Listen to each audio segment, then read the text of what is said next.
Hello, this is Kristen Dailey, the Executive Director of Global Washington, and we're here today joined with Jonathan Papoulidis, who's the World Vision's Executive Advisor on Fragile States. And this month we're looking at fragility as an issue campaign in the global development sector. Jonathan, I'm glad that you're here with us. You have an extensive background as well with World Vision. You worked in the field in Haiti and the DRC, and prior to that you were at the United Nations working in post-tsunami Indonesia in 2004 and Liberia.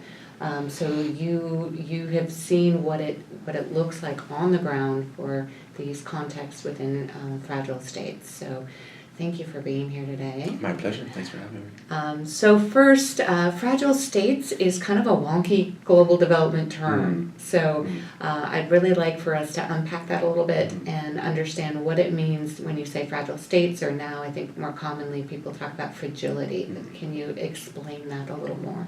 Sure.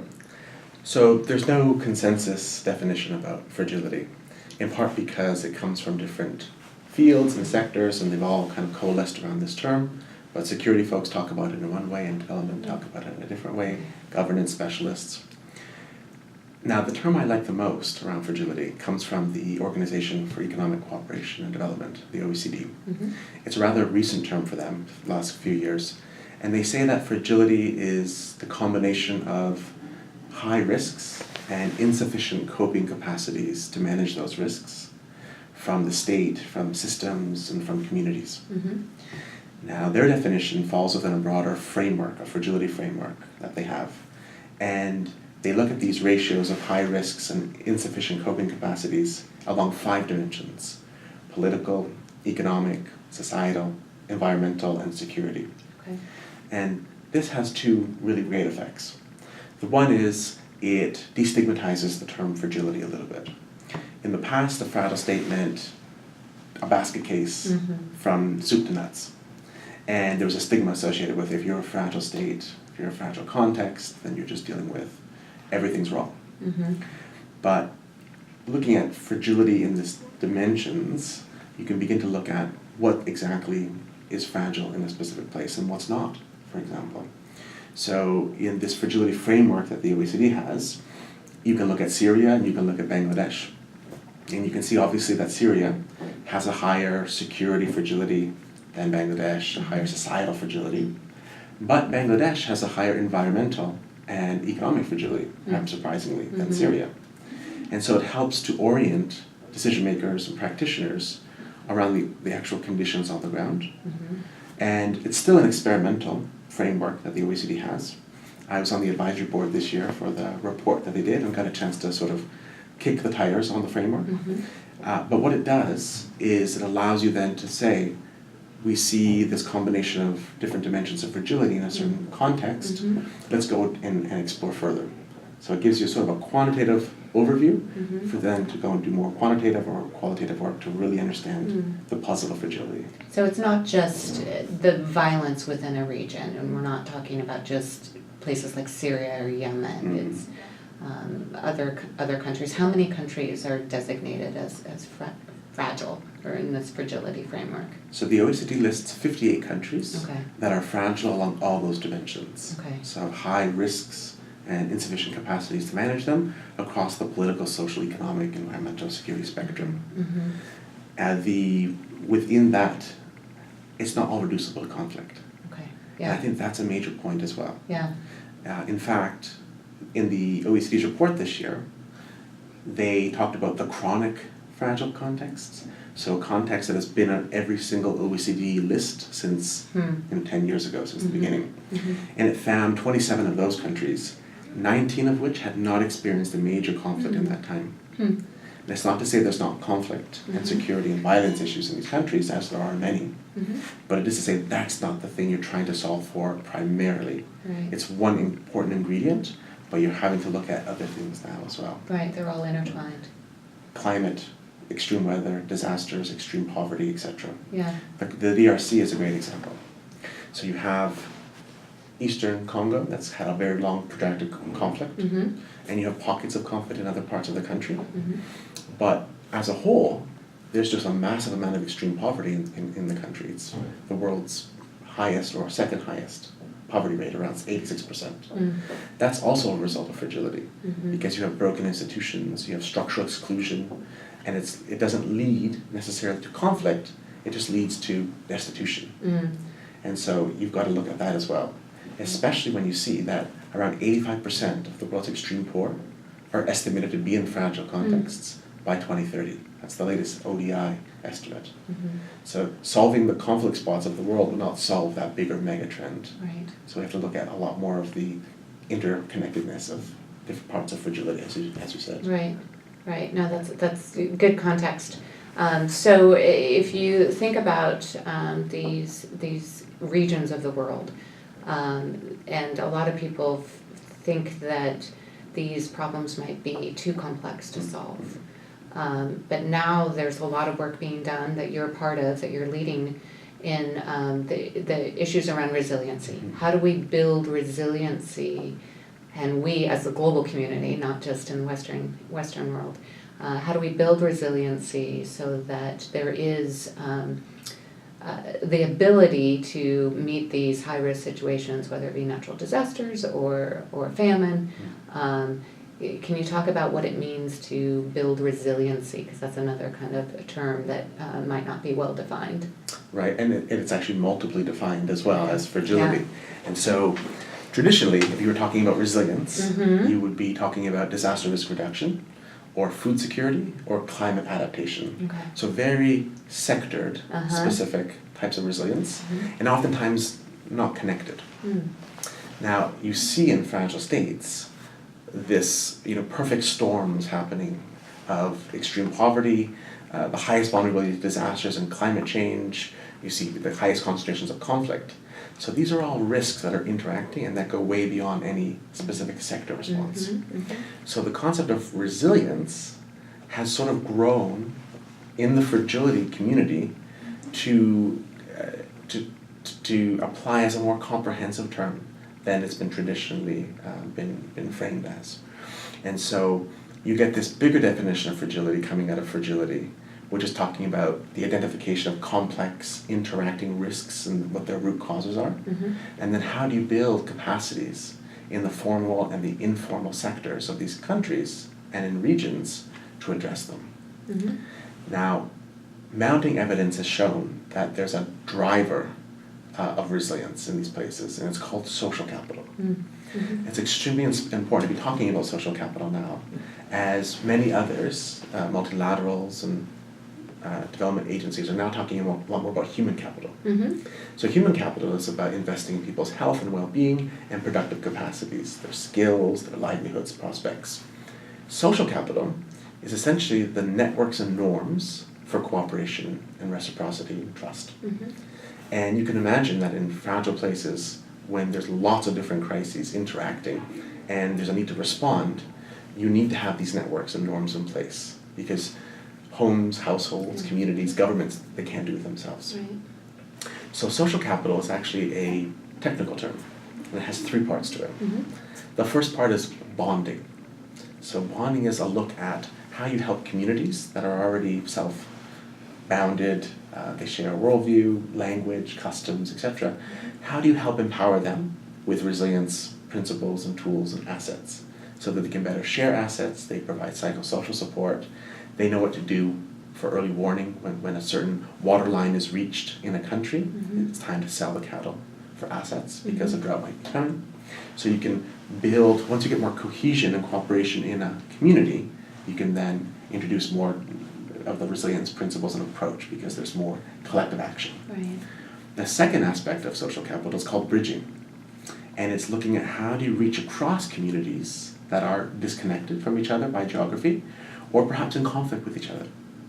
And this is a place then for crowding in other kinds of resources, peace building, dispute resolution, different kinds of expertise.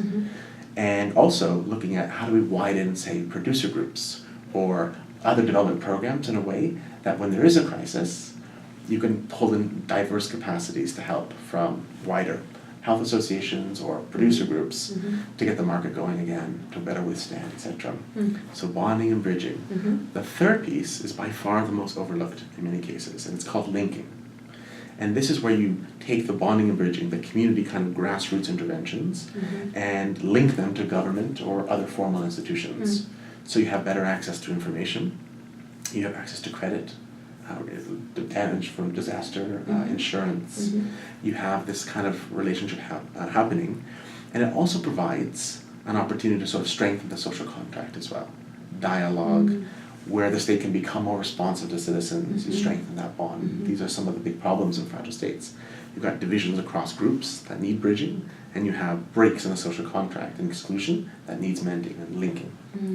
So the evidence is showing increasingly that bonding, bridging, and linking aspects, when done together, are what really bolster resilience from conflicts and disasters. We argue that there's a downside too, in the sense that when you don't do those three things together, you actually can do more harm than good. So it's not as if, let's just focus on one element of bonding, for example, and not the other pieces. Well, if that happens, you're doing a lot of bonding, and another NGO or aid agency is doing bonding somewhere else, you can strengthen the ties between divided groups and strengthen those divisions in the process. So there needs to be a bridging component. Interesting. If you do bonding and linking without doing bridging, you can strengthen patronage networks or senses of clientism or inequity. So there needs to be a bridging, sort of inclusivity of development, which is part of the SDGs, to make sure that what's happening is happening across the board and it's not favoring specific groups or others. And so this has to be done together, both from a do no harm sense, but also from a sense of actually building positive resilience. That's fascinating, and it makes it even sound a little even more complex though. And a lot of nonprofits go in, and their expertise is in girls' education or health and building a clinic. How does World Vision and how do others in the global development community take this approach? It's so comprehensive, and it's the way you talk about it, the bonding and bridging and linking is actually grassroots building up and linking at the top. So can you give an example of how you would break down this problem into an approach that you would do perhaps with others in the community, or give an example of how it works? So, for instance, you have in Ethiopia a productive safety net, and World Vision participates in that as well as many others do. That safety net is there to provide for the poorest of the poor, but it's also increasingly there to help during times of crisis, where cash transfers can be given to people who've experienced conflict and crisis. And there's a linking component there as well. Within that, there's obviously a lot of different communities, and some that are close together, closely knit, sort of the bonding territory, and others that are not, so the bridging territory. And World Vision has large area development programs in Ethiopia, and so we participate in the safety net and help through the process of sort of establishing that linkage. But also, as people come out of the safety net, as they graduate, we help them through development to stay graduated out of that process, and to cooperate through producer groups and value chains, etc., so that they're maintaining relations. We also have a program called Citizens' Voice in Action, and this is what I refer to as sort of the next generation social accountability.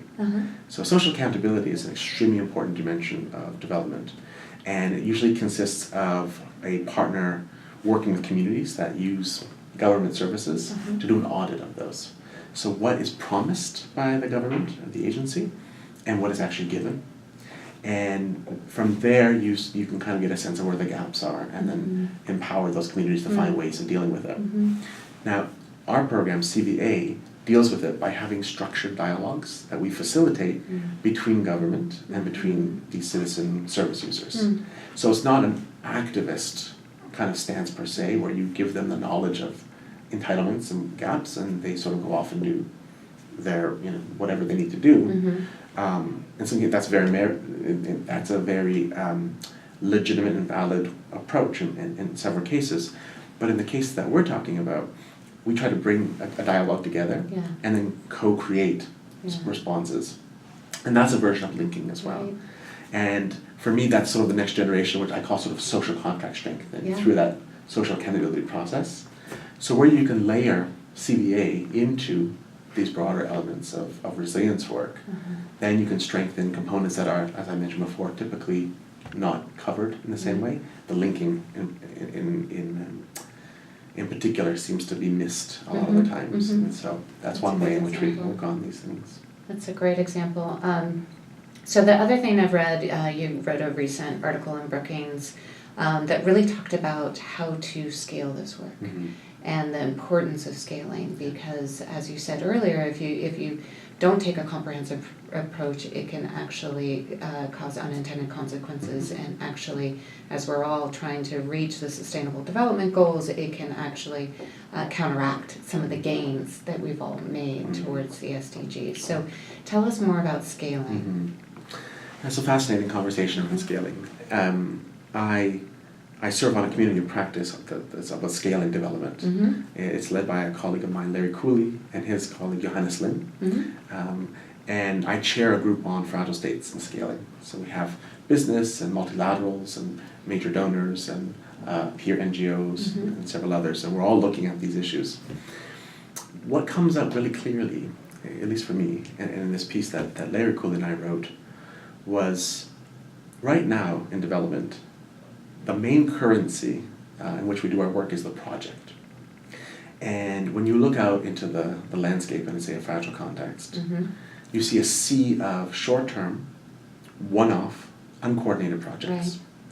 And the logic is, well, we have to do these short-term things either because it's an emergency setting and doesn't permit anything else, or because we have to test the innovation or the pilot to see if it works. And scaling, in this sense, is the secondary process. I would say seemingly the boring process of just, well, now that it's worked, let's find the implementers and let's find the money and put that together and then off to the races. Well, the reverse is the actual truth of it. You start with a scaling approach, not an incremental pilot project approach. And the scaling approach isn't to scale a project or an innovation. You're trying to scale an outcome. So let's take Afghanistan, for example.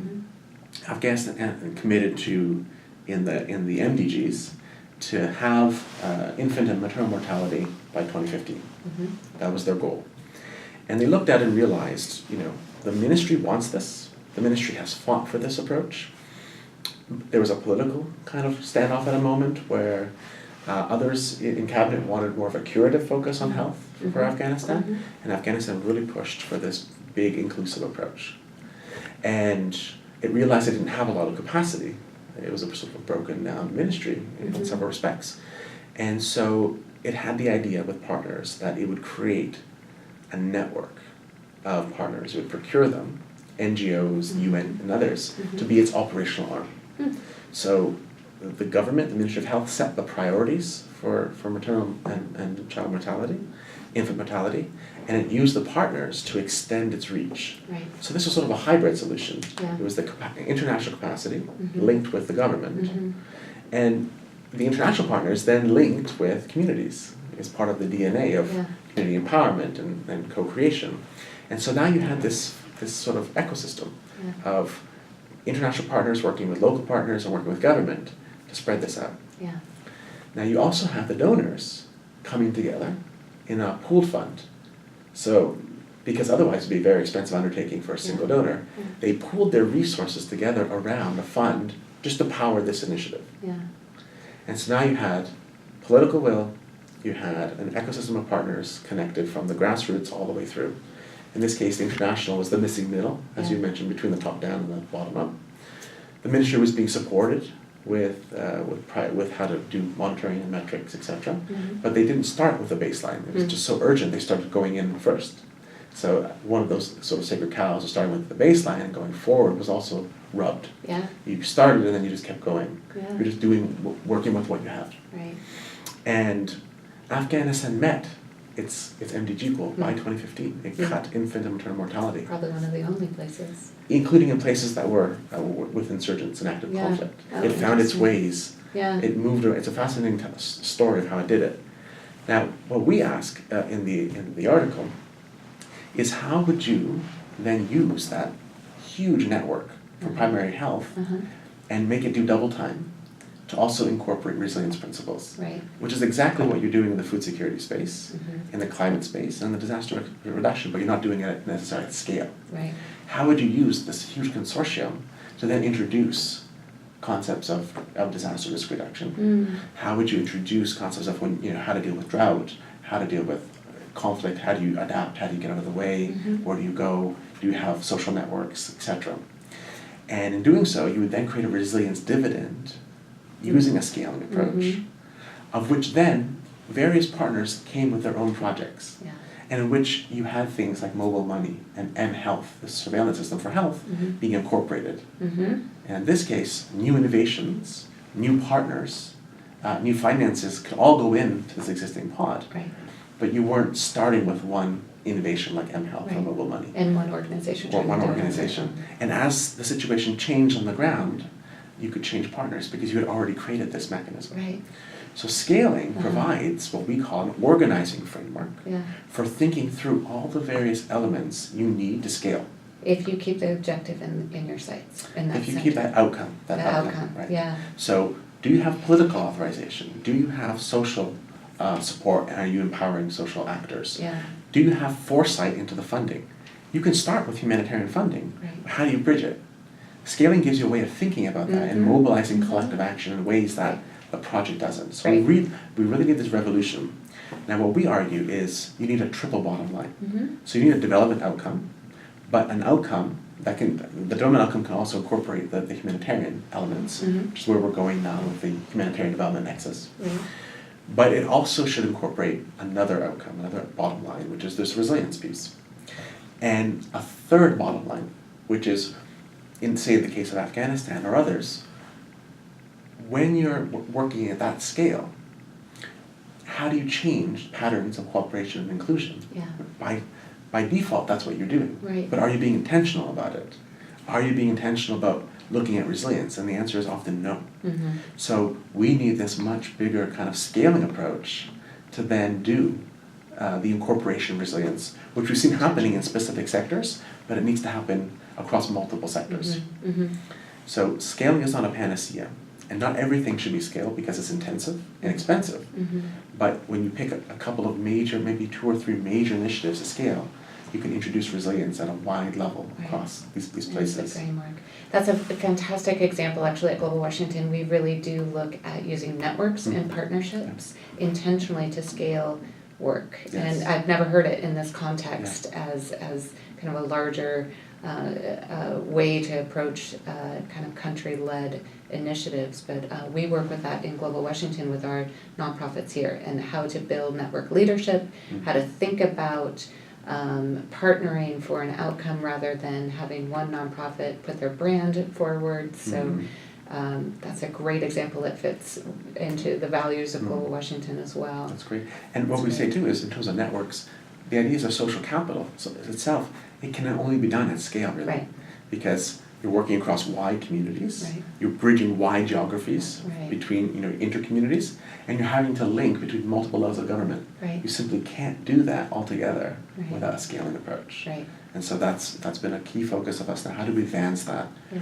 And we're working now on the next generation of that. We're doing a follow-up paper Great. on coordination and adaptation in the scaling process, and how you do that, how you find a scaling coordination function where you put it, how you incorporate adaptive approaches so that when there's a crisis you can move from one scenario to the next scenario, etc. That's great. And I'm delighted to hear that Global Washington is thinking in this way, because the future really is around consortia.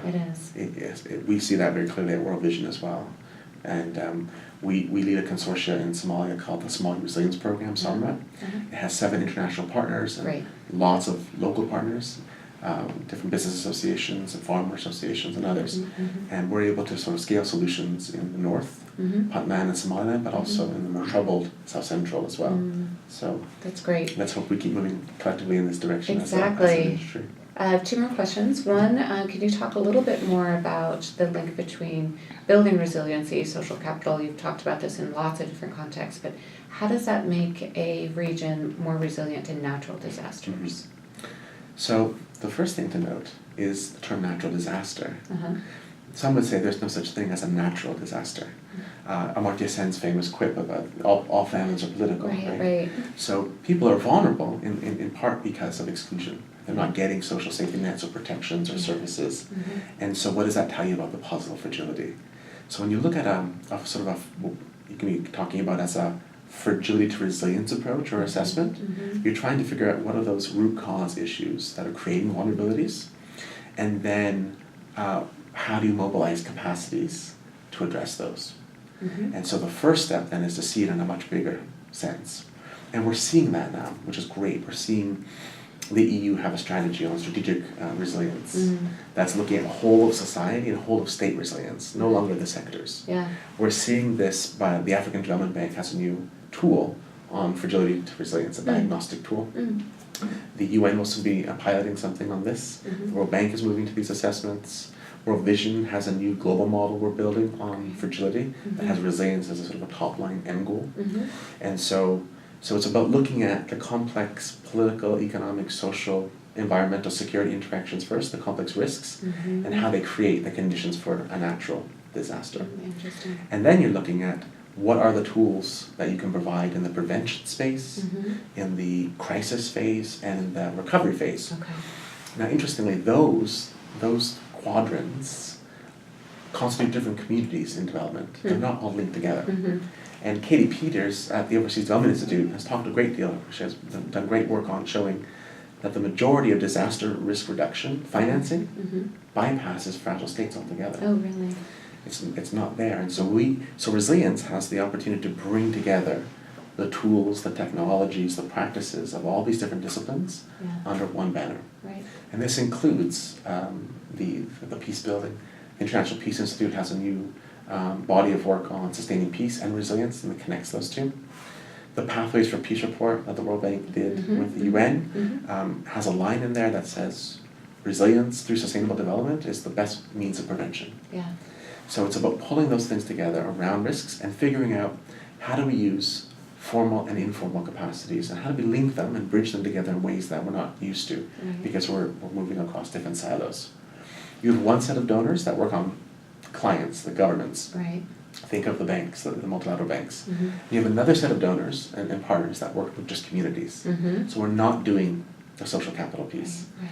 When you do the social capital piece, when you bring together the aid community in a way that shows a sort of cycle of resilience from prevention and mitigation through crisis response and through recovery, you all of a sudden can start working in a clearer way and mobilizing a lot clearer patterns. Kristen, you work with the private sector as well. You know that they need clarity. Right. You know, people talk about how do we get the private sector more involved in fragile states. They need a lot more clarity as to what exactly needs to happen. Once you can give them that problem set, they can do things. They can say, we can help you in X, Y, and Z. Right. But until they get that, there was a great conversation at Davos last week on this, where an investor on a panel on investing in fragile context said, I'm starting from scratch if I look at South Sudan. So where you can actually build a resilience assessment that shows that the entirety of what's possible, the actual capacities of the government and communities, then you can start applying the techniques and the tools. You can say, for instance, if disaster is the focus, do we have mangroves on the coastlines to prevent flooding? Do we have trees along the hillsides to prevent landslides or mitigate the disasters of them? But then what about the structures themselves, the buildings, the land policy, the use of it? How resilient is that? Think Chile versus Haiti, 2010, right? Massive devastation in Haiti, very little damage and casualties in Chile. Lots of capacities across the whole spectrum. Safety nets during the crisis. Friends and neighbors, how are we supporting that? Way too often, we come in as if there's no existing capacities on the ground.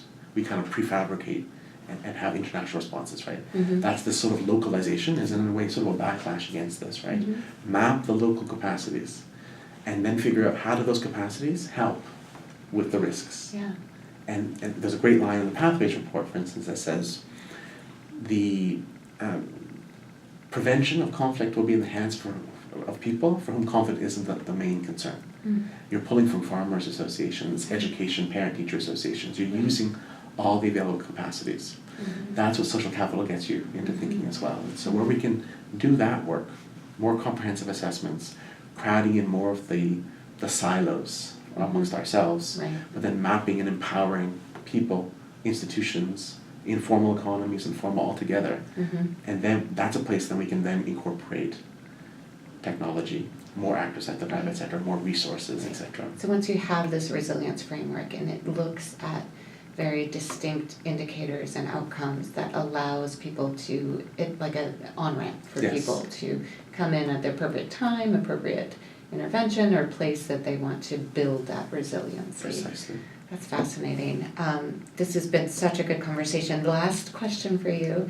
I imagine in your work, looking at some of these regions of the world, as I read it in the newspaper, I have this almost a sense of hopelessness.